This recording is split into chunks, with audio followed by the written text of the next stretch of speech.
ఎన్టీఆర్ జిల్లా మైలవరం తారక రామానగర్ ప్రాథమిక పాఠశాలలో మిడ్ డే మీల్స్ పై విద్యార్థులు తీవ్ర ఆగ్రహం వ్యక్తం చేశారు. తమకు అందిస్తున్న ఆహారం నాసిరకంగా ఉందంటూ విద్యార్థులు ప్లేట్లో ఉన్న భోజనాన్ని డస్ట్బిన్లో వేసి నిరసన తెలిపారు.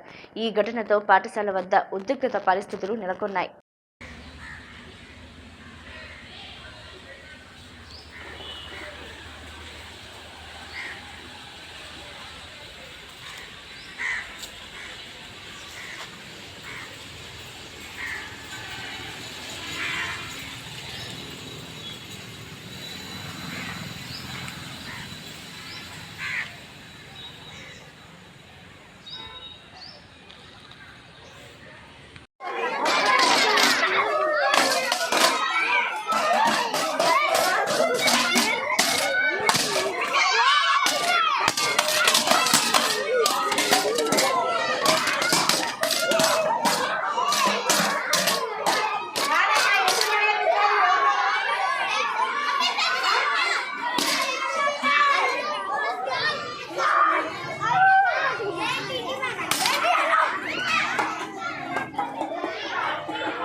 ఏంటమ్మా ఏమైంది? భోజనం బాగలేదా?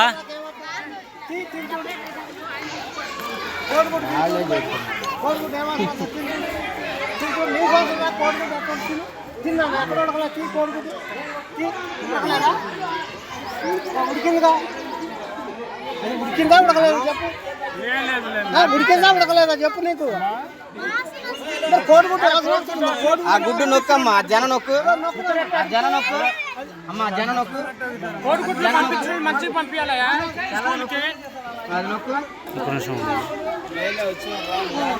కోడిగుడ్డు మరి గవర్నమెంట్ పంపించినమ్మా, కోడిగుడ్డు వీడియో తీసుకో. ఒక గురించి బాగున్నా చెప్పారు, వీడియో తీసుకో. భోజనం ఎలా ఉందమ్మా? బాగలేదా? ఎలా ఉంది?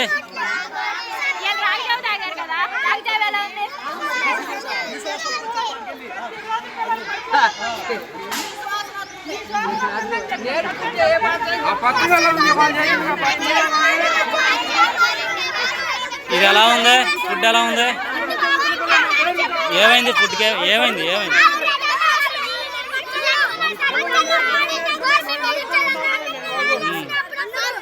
రాళ్ళు వస్తున్నాయా? మీకు ఎవరైనా చెప్తున్నారా చెప్పమని?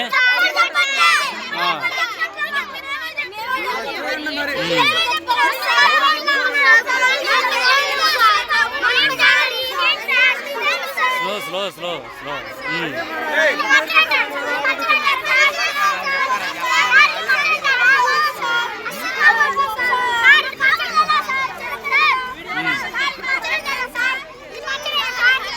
ఎట్లా ఉంది? బాగలేదా? ఒప్పుకుందా? అదే స్కూల్లో భోజనం ఎలా ఉంటుంది? ఇవాళ రాగి జావ ఎలా ఉంది?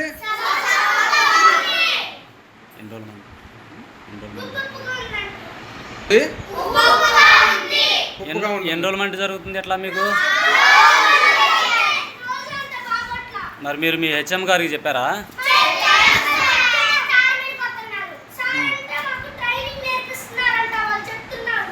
మీకు ట్రైనింగ్ నేర్పిస్తున్నారంట. మరి మీ చైర్మన్ గారికి చెప్పారా?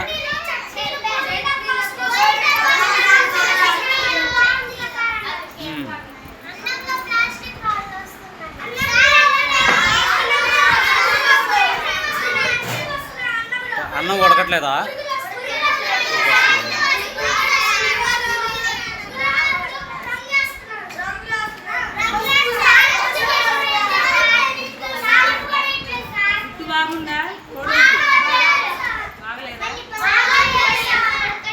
అన్నం మంచిగా ఉడుకుతుందా? కర్రీస్ ఉడుకుతున్నాయా? బాగుంటున్నాయా?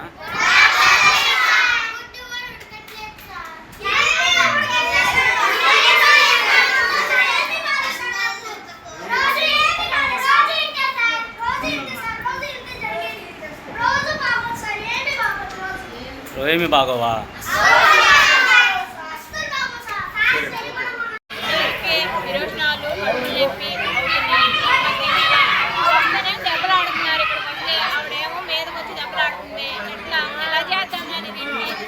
ఎన్రోల్మెంట్ అమ్మా ఫుడ్ బాగాలేదని చెప్పేది పిల్లలు అంతమందిలో బాగుందా? మీరు అధికారులకు ఎవరికైనా కంప్లైంట్ పెట్టారు? మరి ఏమన్నారు? అధికారులకి తెలియజేసామండి. ఎంఈఓ బాలు గారికి చెప్పాము. ఎంఈఓ బాలు గారు చెప్పినా కూడా రెస్పాండ్ అవ్వట్లా. ఎంఆర్ఓ గారికి చెప్పాము. ఎంఆర్ఓ గారు వచ్చేసి 2-3 సార్లు వచ్చారు, చెక్ చేసుకున్నారు. చెక్ చేసినా సరే ఇమీడియట్ గా మార్చండి అన్నారు. ఈ లోపల మళ్ళీ తర్వాత ఎంఈఓ గారు ఎండి మేడం గారు వచ్చారు, తర్వాత ఎంఆర్ఓ గారు వచ్చారు, తర్వాత తెలుగుదేశం నాయకులు వాళ్ళందరికీ చాలా మంది వచ్చారు, చెక్ చేశారు. ఆ రోజు ఎండిఓ మేడం గారు వచ్చేసి చెక్ చేసి ఫుడ్ బాగాలేదు మార్చుకోమని చెప్పారు. మార్చుకోమని చెప్పినా సరే మార్చుకోవట్లేదు. నిన్ననే జరిగింది చెప్పండి నా మీద. నిన్నేమో సిఐటి సుధాకర్ గారు వచ్చారు, ఎంక్వైరీ చేశారన్న. సిఐటి సుధాకర్ గారు వచ్చారు, ఎంక్వైరీ చేసుకున్నారు. ఎంక్వైరీ చేసి పిల్లలతో పాటు ఫుడ్ తిన్నారు. బాగలేదమ్మా కొద్దిగా మార్చుకోమని చెప్పారు. ఆమెకి మార్చుకోమని చెప్తే వాళ్ళ హస్బెండ్ గారు డ్రింక్ చేసి వచ్చి హెడ్ మాస్టర్ గారి మీదకి తిరగబడటం, బూతులు తిట్టడం అలా జరిగిందండి. మరి ఇది ఎంత జరుగుతున్నా కానీ మీరు అధికారులు కంప్లైంట్ ఇచ్చారు, పట్టించుకోలేదు. మీరు జిల్లా కలెక్టర్ గారు కంప్లైంట్ పెట్టవచ్చు కదా? అప్పుడు జిల్లా కలెక్టర్ గారికి కంప్లైంట్ పెట్టడానికి ఆలోచించామండి. లేదంటే మొన్నే పెట్టేవాళ్ళం. మేము మొన్న జనవరి 26వ తారీఖు కలెక్టర్ గారి దగ్గరికి వెళ్దామని ఆలోచించుకున్నాం. తర్వాత ఇక్కడ ఉన్నారు కాబట్టి ఎంఆర్ఓ గారికి, ఎంఈఓ గారికి, ఎండిఓ గారికి తెలియజేసు వాళ్ళు ఏం రెస్పాండ్ అవ్వలేదు. అందుకని దీని ద్వారా మీ మీడియా మిత్రుల ద్వారా తెలిసేది ఏంటంటే కలెక్టర్ గారి దగ్గరికి చేరేదాకా మేము కోరుతున్నాం. సరే ఏంటండి, పిల్లలు భోజనం బాగోట్లేదు అంటున్నారు.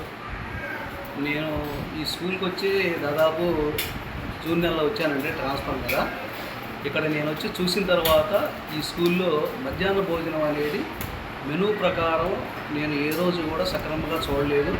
దాని విషయమై వాళ్ళని అనేక సార్లు మార్చుకోండి, శుభ్రంగా మార్చి పిల్లలు చక్కగా పెట్టండి, మార్చుకోండి అని చెప్పేసి అనేక సార్లు చెప్పడం జరిగింది.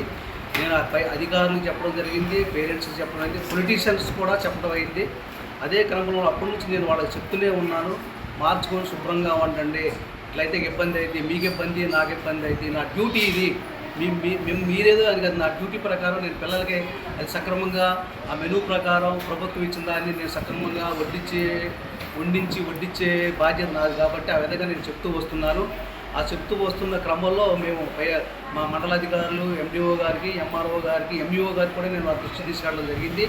అదే క్రమంలో నిన్న CI2 మండల సెక్రటరీ చాట్ల సుధాకర్ గారు నిన్న మా స్కూల్ని మిడ్ డే మీల్ సందర్శించడానికి వచ్చారు. వచ్చినప్పుడు వారి పిల్లలతో పాటు భోంచేసి నిన్నటి భోజన విషయం కూడా ఆయన స్వయంగా తిన్నారు కాబట్టి దాని విషయం తెలుసుకున్నారు. అదే ప్రకారంగా రోజువారీ మెనూ ఎలా ఉంటుందని ఆయనే స్వయంగా పిల్లల్ని అడిగి తెలుసుకొని వాళ్ళ యొక్క లోపాలని నిన్నటి మెనూలోనైతే పప్పు అనేది పసుపు వాసన వస్తుందని, ఉప్పు ఎక్కువైందని, తర్వాత రోజువారీ మెనూ మంగళవారం నాడు దొండకాయ చట్నీ చేయాలి. ఆ దొండకాయ చట్నీ పిల్లలందరికీ రోజు కూడా గోరింటాకు వాసన వస్తుందని చెప్తున్నారు వాళ్ళు. తర్వాత గురువారం నాడు వెజిటబుల్ రైస్ను బంగాళదుంప కుర్మా పెట్టాలి. బంగాళదుంప కుర్మా ఏమో కుళ్ళిపోయిన వాసన వస్తుందని అంటున్నారు. మేము మా పరిశీలనలో తేలింది ఏంటంటే మగ్గిపోయిన కూరగాయలతోటి వీళ్ళు రోజు వంటలు చేస్తున్నారు. ఏదో రకంగా డొల్లు. మరి ఈ విషయాన్ని మీరు అధికారుల దృష్టి చెప్పాము. వంటల్లో కలర్స్ కూడా వాడుతున్నారు. ఓకే, మరి అధికారులు పట్టించుకున్నప్పుడు మీరు PGRS కానీ లేదా కలెక్టర్ గారి దృష్టికి తీసుకెళ్ళి వాళ్ళని తీసుకెళ్ళిన తర్వాత అన్నారు ఒక అవకాశం ఇద్దామని మొన్న లెటర్ మీద సంతకం పెట్టుకున్నారు సార్. ఎవరైనా పెట్టించుకున్నారు? ఎండిఓ గారు అన్నారు ఒక అవకాశం ఇవ్వమంటే, అంటే సార్ మేమైతే ఓవరాల్గా ఇవ్వలేము మేడం, రిటర్న్గా అయితే ఇస్తామంటే సరే కాగితం రాయించుకొని ఏమంటే మేడం గారికి అట్రాక్ట్ చేసి ఏమేమి ఎట్లా చేయాలో రాయించుకున్నాం. నిన్న CI2 సుధాకర్ గారు ఆయన పరిశీలించి పిల్లలు చెప్పిన దాన్ని వాళ్ళకి చెప్తున్నారు. మీకు మీ వంట విధానం ఎలా ఉందమ్మా, ఎలా ఉంది, మరి మార్చుకుని ఉండకపోతే ఇబ్బందులు పడతారని చెప్పే క్రమంలో వాళ్ళ భర్త వెంకటేశ్వరరావు గారు నా మీద హార్ష్గా దూసుకొని వచ్చి ఈయన కూడా వచ్చిన దగ్గర నుంచే ఇలాంటివన్నీ బయటపడుతున్నాయి, వీడంతా చూస్తాం, వీడి సంగతి తెలుస్తామని చెప్పడం ద్వారా నాకు రోజు MRPS నాయకులతో ఫోన్లు కూడా చేపించి బెదిరిస్తున్నారు. సో ఈ క్రమంలో ఇక నేనైతే దాన్ని ఏమీ చేయలేక అధికారుల దృష్టికి తీసుకెళ్ళాను. సైలెంట్గా ఉన్నాను సార్. ఏం పేరు మీ పేరు? ఎన్ని సంవత్సరాల నుంచి చేస్తున్నారు ఈ వంట పని? మరి పిల్లలు ఫుడ్ బాగాలేదు అంటున్నారు, మరి ఏంటన్నా? ఫుడ్ బాగాలేదంటే ఇప్పుడు 2 సంవత్సరాలు చేస్తున్నాయ్యా. మరి ఇప్పుడు బాగాలేదు అన్నారంటే హెచ్ఎం గారు కొత్త హెచ్ఎం గారు వచ్చారు. కొత్త హెచ్ఎం గారు వచ్చిన అంటే ఏంటంటే ఎన్నాళ్ళని చేస్తావు, నీ బాడీ కాకపోతే నీ వయసు అయిపోయింది, నువ్వు చేయలేవు, నీ కొత్త పెట్టుకోవాలి అన్నప్పుడు మాట్లాడాలి. అదేమంటే నువ్వు ఈ వంటలు చేయడానికి బాడీ అంటే వయసు అయిపోయింది మరి అనుకుంటా. ఇప్పుడు మాట్లాడితే చైర్మన్ అని చైర్మన్ హెచ్ఎం గారు పక్క తొలిగి చైర్మన్కి పెద్ద వస్తుంది, చైర్మన్ వచ్చిన మీద వాళ్ళు చేస్తారు పద్దాకా రోడ్డు ఎక్కేస్తారు. ఎప్పుడు జరిగిందమ్మా ఇదంతా గొడవ? మొన్న వాళ్ళకి ఎప్పుడు జరుగుతుంది మీకు వాళ్ళకి మధ్య? 6 నెలల మంది జరుగుతుందా? ఏ విషయంలో వచ్చింది మీకు వాళ్ళకి? నాకు వాళ్ళకి ఏం గొడవ లేదు సార్. ఈ తీసేసే కాడ అన్నీ బాగుండా పిల్లలతో పడేపిటి బాగోలేదు అంటాం చెప్పడం. ఆ పిల్లలకి ఏదైనా చెబితే తలకాయ చూసినా మొత్తం తీసుకొచ్చి బకెట్ లేకపోతే అప్పుడు వీడియోలు తీసి పైకి పంపిస్తాను. పిల్లలు ఎంత రుచిగా ఉండాలి, తినేవాళ్ళు కూడా పైకి చేస్తే మొత్తం వస్తున్నారు. ఇప్పుడు కూడా ఇంత పులిహార ఇంత బాగుంది అయ్యా, ఇంత బాగుండే పులిహారని కోడిగుడ్డు పక్కదే ఇంత బాగుండదు తీసుకెళ్ళి ఇందులో ఏమన్నా కలిపి బాగా లేదని చెప్పండి. ఇంత బాగా చేసిన పులిహారని బయట బయట నుంచి ఫుడ్ చెప్పేస్తున్నారు. ఇది ఫుడ్ పులిహారం ఈరోజు గుడ్డు మరి ఇలా చేస్తున్నారు. ఏం చేయాలి సార్? మరి అందుకే అన్నింటిలో వచ్చేది 3000 జీతానికి కూడా తోడుకుంటే కాకపోతే అన్నింటిలో గిట్టినా గిట్టగా ఏమన్నా ప్రభుత్వం ఏమన్నా రూపాయి పెంచిద్దామని నేను ఏర్పడితే మమ్మల్ని ఎట్టి టార్చర్ కూడా తీసేయాలని మాట్లాడితే పేరెంట్స్కి ఫోన్ చేపించడం, చైర్మన్ని పిలిపించడం, చైర్మన్తో పేరెంట్స్కి ఫోన్ చేపించడం, ఇట్లా టార్చర్ పెడుతున్నావు అయ్యా. మేము మరి తట్టుకోలేకపోతున్నాం. మరి మీరు ఏమన్నా కంప్లైంట్ పెట్టారమ్మా? ఇంతవరకు నేను ఎవరి దగ్గర పోయి ఏం చెప్పుకోలేదయ్యా. ఎందుకంటే మాట్లాడేమో లేదు, అట్టే అంటారులే అని నేను చేసుకుంటూ వచ్చానయ్యా. కేజీకి కేజీ శనగగింజలు అంటే అంత, 3 కేజీలు పప్పు అంటే అంత, ఈ ఆకుకూర అంత లెక్కేసుకుంటే దానికి రాదయ్యా. అయినా ఏమన్నా ప్రభుత్వం రూపాయి పెంచుతారేమో గవర్నమెంట్ కాదని నేను లేకపోతే దీనివల్ల చేసి ఈ పిల్లలకి సైజ్ చేస్తే ఏ సైజ్ చేస్తే ఆ సైజ్ మీద వెళ్ళిపోతున్నారు.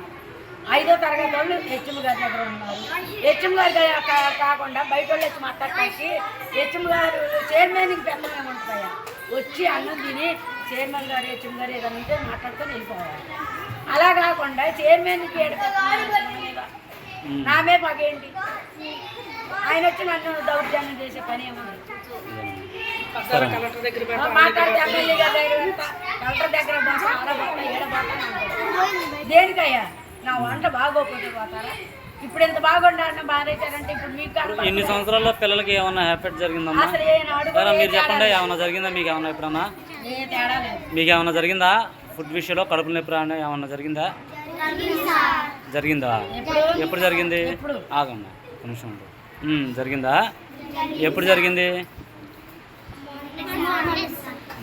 అంతమందిలో ఉన్నామ్మా? అంతమంది జరిగిందా? మరి ఇప్పటి నుంచే తేడా వస్తుందా? ఎందుకని అన్నం సరిగ్గా కూడట్లేదా? ఎట్లా? అదిగమ్మా మరి పిల్లలు అట్లా చెప్తున్నారు ఏంటి? మరి అదే ట్రైనింగ్ సార్. చైర్మన్ గారు వచ్చి పిల్లలతో చెప్పించే మాట అది.